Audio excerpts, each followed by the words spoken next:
was in the late 18th century that pencils, as we know them today, were first introduced. They used a mixture of clay and graphite for the core and the cylindrical holder made of wood.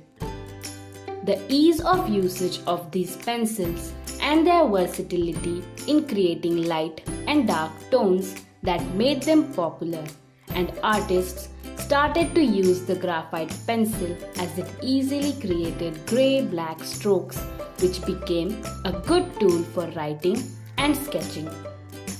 In art, drawing is a two-dimensional process, while shading is three-dimensional one, which takes drawing to the next level.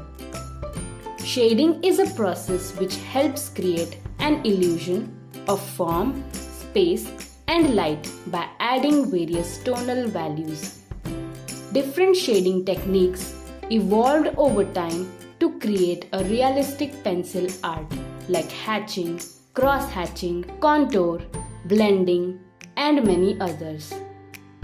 Various tools like blending brush and paper stumps also begin to be used to make the process easier and more detailed. Shading added life to the flat drawing, giving it a realistic and natural appeal. Today, pencil shading is one of the most important techniques used to create a realistic art.